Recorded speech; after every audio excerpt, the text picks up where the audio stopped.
दोस्तों, अगले क्लास में मॉडल प्रैक्टिस सेट नंबर 10 तक करवा दिए थे। आज मॉडल प्रैक्टिस सेट नंबर 11 की शुरुआत करते हैं। चलिए, पहला क्वेश्चन है, पहला क्वेश्चन को देखते हैं। पहला क्वेश्चन कहा जा रहा है, प्रसिद्ध उपन्यास द गाइड किसने लिखा था? प्रसिद्ध उपन्यास गाइड की बात करें, द गाइड की रचनाकार R.K. नारायण, R.K. नारायण के द्वारा द गाइड पुस्तक की रचना की गई थी। आंसर हो जाए R.K. नारायण। अगला क्वेश्चन है, भारत संघ में कितने राज्य हैं? भारत संघ में कितने राज्य हैं, इसके विषय में हमें जानकारी भारतीय संविधान के अनुच्छेद 1। अगर आप भारतीय संविधान के अनुच्छेद 1 का अध्ययन कीजिएगा तो भारतीय संविधान के अनुच्छेद 1 में ही संघ और राज्य के विषय में हमें जानकारी मिलती है। और भारत में वर्तमान समय में 28 राज्य और 8 केंद्र शासित प्रदेश है। तो आंसर हो जाएगा बी नंबर। ठीक है, अगले प्रश्न की ओर बढ़ते हैं। 28 नंबर प्रश्न, चलिए 28 नंबर, हाँ चलिए, अच्छा क्वेश्चन है 28 नंबर, देखते हैं। कहा जा रहा है, पलासी की लड़ाई किसके बीच लड़ी गई थी? पलासी की लड़ाई की बात करें तो पलासी की लड़ाई 23 जून 1757 ईस्वी को, पलासी की लड़ाई की बात करें तो 23 जून 1757 ईस्वी को लड़ी गई थी। कहाँ? तो पश्चिम बंगाल के पलासी नामक स्थान पर। पलासी की बात करें तो पलासी भागीरथी नदी के किनारे स्थित है। कहाँ स्थित है? तो भागीरथी नदी के किनारे स्थित है। और पलासी के युद्ध सिराज उद्दौला, बंगाल के नवाब सिराज उद्दौला और अंग्रेज के अधिकारी रॉबर्ट क्लाइव के बीच लड़ी गई थी। इस युद्ध में सिराज उद्दौला की हार हुई और अंग्रेज अधिकारी रॉबर्ट क्लाइव की जीत हुई। तो पूछा गया कि पलासी का युद्ध किसके किसके बीच हुआ? तो सिराज उद्दौला और Robert Clive. Answer A number. थोड़ा सा दिक्कत हो रहा होगा, मैनेज कीजिएगा। चलिए, पूछा गया 29 में प्रथम विश्व पर्यावरण दिवस किस वर्ष बनाया?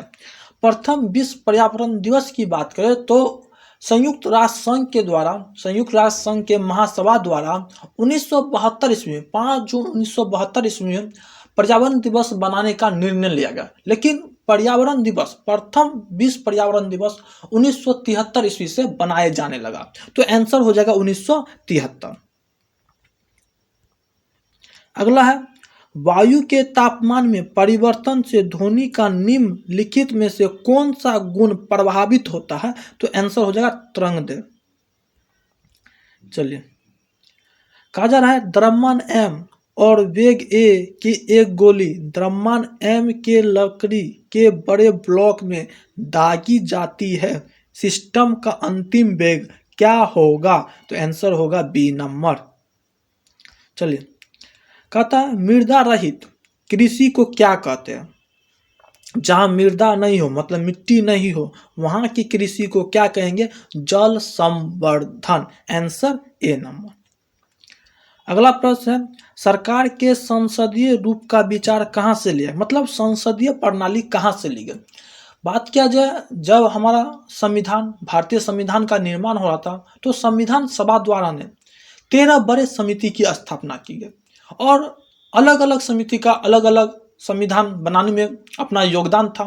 उसी क्रम में संविधान सभा ने कई सारे देशों के संविधान का अध्ययन किया और कई सारे प्रावधान भारतीय संविधान में दूसरे स्रोतों से लिया गया। तो इसी क्रम में संसदीय प्रणाली व्यवस्था ब्रिटेन के आधार पर ही भारतीय संविधान में शामिल किया है, अर्थात संसदीय रूप का विचार ब्रिटेन के संविधान से लिया गया। Answer Britain. प्रति वर्ष कितने नोबेल पुरस्कार प्रदान किए? प्रति वर्ष की बात करें तो नोबेल पुरस्कार दी जाती है 6 क्षेत्र में, तो अर्थात यहाँ पे आंसर 6 हो जाएगा। नोबेल पुरस्कार कितने क्षेत्र में दी जाती है? तो 6 क्षेत्र में। कौन कौन? सुनिएगा ध्यान से। चिकित्सा के क्षेत्र में, शांति के क्षेत्र में, साहित्य के क्षेत्र में, विज्ञान के क्षेत्र में, रसायन के क्षेत्र में और शास्त्र के क्षेत्र में, ये 6 क्षेत्र में नोबेल पुरस्कार दी जाती है। नोबेल पुरस्कार की शुरुआत 1901 ईस्वी में की गई। कब की गई थी? 1901 ईस्वी में की गई थी। और ध्यान रखिएगा, शुरुआती दौर में अर्थशास्त्र विषय पर नोबेल पुरस्कार नहीं दी जाती थी, लेकिन अब अर्थशास्त्र पर भी दी जाती है, जिस कारण 6 क्षेत्र में नोबेल पुरस्कार दी जाती है। आंसर हो जाएगा 6। कहता है वस्तु एक्स की 9 यूनिट से कुल उपयोगी 20 है और 10 यूनिट में से 15 10वें यूनिट से सीमांत उपयोगी का परिकलन कीजिए। इसका आंसर हो जाएगा डी नंबर। शैवाल विज्ञान किसका अध्ययन? शैवाल विज्ञान शैवाल का अध्ययन है। आंसर हो जाएगा शैवाल। जीवाणु विज्ञान किसका अध्ययन है? जीवाणु का। कवक विज्ञान किसका अध्ययन? कवक का। लैकेन विज्ञान किसका अध्ययन? लैकेन का। हिंदी नाम दिया तो ठीक है, अगर इंग्लिश नाम दे दिया तब दिक्कत है। यहीं पर अगर पूछा जाएगा शैवाल का अध्ययन किस विज्ञान में किया जाता है तो शैवाल हिंदी ठीक है। यहाँ पर अगर शैवाल किया जाए तो फैकोलॉजी, इंग्लिश नाम फैकोलॉजी हो जाता है। तो आंसर यहाँ पर तो बी हो जाएगा। सेफ्टी रेजर का आविष्कार किसने किया? रेजर का आविष्कार जिलेट ने किया था। तो आंसर हो जाएगा जिलेट। भारत में बनी प्रथम बोलने वाली फिल्म कौन सी थी? यानी भारत में बनी प्रथम बोलने वाली फिल्म थी आलम आरा। कौन थी? Alam Ara. Answer D number. अगला प्रश्न है 39 नंबर क्वेश्चन। कहा जा रहा है वस्तु विनिमय समव्यवहार का क्या अर्थ होता है? वस्तु विनिमय समव्यवहार का अर्थ होता है वस्तुओं का विनिमय वस्तुओं के साथ किया जाएगा। Answer D number. चलिए ठीक है, 40 नंबर की ओर बढ़ते हैं। कहा जा रहा है एडी रेडमैन ने किस फिल्म के लिए सर्वश्रेष्ठ अभिनेता का आविष्कार 2015 में जीता था? तो स्टील अलायंस। Answer C. अगला, एक परमाणु के अंदर एक इलेक्ट्रॉन की संपूर्ण ऊर्जा क्या होती है? तो एक परमाणु के अंदर एक इलेक्ट्रॉन की संपूर्ण ऊर्जा शून्य होता है। आंसर हो जाएगा शून्य। अगला है बादल फटने का क्या अर्थ है? बादल फटने का अर्थ है भारी तूफान के साथ असाधारण रूप से भारी वर्षा होना, यही बादल फटने का अर्थ है। Answer B number.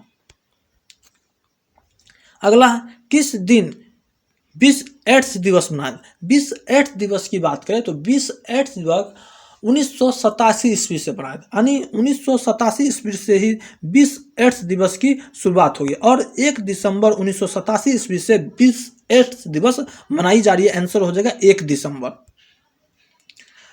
भारतीय औद्योगिक विकास बैंक की स्थापना कब की गई थी? इस बैंक की स्थापना जुलाई 1964 ईस्वी में की गई। Answer C number.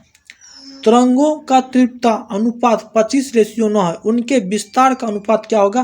5:3।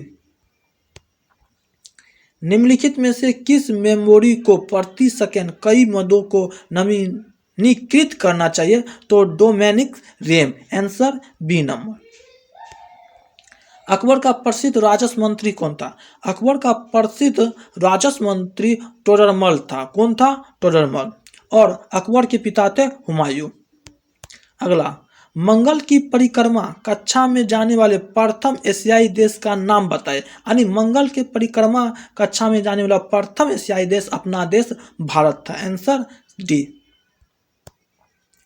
महामंदी के परिणाम स्वरूप आर्थिक प्रतिलब्धि के लिए नई व्यवस्था की घोषणा किस अमेरिकी राष्ट्रपति ने की थी? तो रूजवेल्ट। आंसर सी।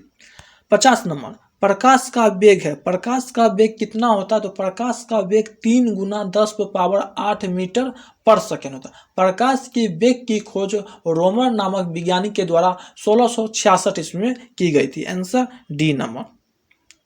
चलिए हिंदी के प्रश्न।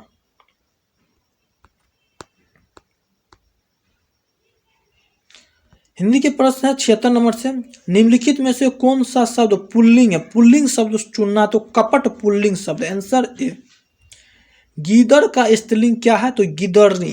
तो आंसर सी। विज्ञान शब्द में प्रयुक्त उपसर्ग है। उपसर्ग की बात करें, उपसर्ग किसी भी शब्द के आगे लगता है, तो विज्ञान के आगे वी लगल है, तो आंसर हो गया बी उपसर्ग। परिवार शब्द में कौन सी संज्ञा परिवार में बात किया जाता है? भौवाचक संज्ञा है। आंसर सी हो जाएगा। चलिए अगले प्रश्न की ओर बढ़ते हैं। ये जो प्रश्न है 80 से 82 तक, 80 और 82 के बीच कहेंगे। नीचे दिए गए वाक्य में रिक्त स्थानों की उपयुक्त शब्द द्वारा पूर्ति करने के लिए 4 विकल्प दिए, उपयुक्त विकल्प के चुनकर उत्तर दीजिए। कहा जाए जो जन्म है उसकी मृत्यु निश्चित है। यह विधि का डैश विधान है, मतलब जो जन्म लिया है उसे मरना होगा, ये विधि का विधान है। Answer C. अमृत एक धैर्यवान व्यक्ति है, वह विपत्ति में भी डैश नहीं होता, विपत्ति में भी विचलित नहीं होता है। Answer A. अगला है, प्रतिमा अपनी प्रतिभा और परिश्रम के बल पर ही प्रगति के डैश पर पहुंची है। कहाँ पहुंची है? शिखर पर पहुंची अपनी प्रगति से। Answer B. अगला है, 83 से 86 के बीच हमें कहता है पर्यायवाची शब्द चुनना है। तो मीन का पर्यायवाची क्या? मीन मतलब मछली, मत्स्य मतलब मछली, पर्यायवाची हो गया मत्स्य मीन का। पेड़ मतलब वृक्ष, पादप, पेड़ का पर्यायवाची है पादप। अब पूछा गया यमुना का पर्यायवाची बताइए। यमुना का पर्यायवाची है कालिंदी। वर्षा का पर्यायवाची बताना। वर्षा का पर्यायवाची है पावस। Answer B. 87 से 90 यानी विलोम शब्द बताना है। 87 से 90 यहाँ लिखा हुआ विलोम शब्द।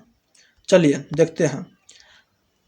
कपूत का विलोम क्या होता है? सपूत होता है। कपूत का विलोम सपूत। 88 नंबर।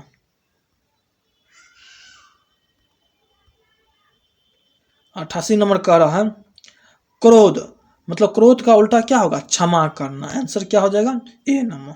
चलिए, उधार, उधार का विलोम क्या होता है? नगद। Answer C. अगला है ख्यात, ख्यात का विलोम क्या होगा? कुख्यात। आंसर ए।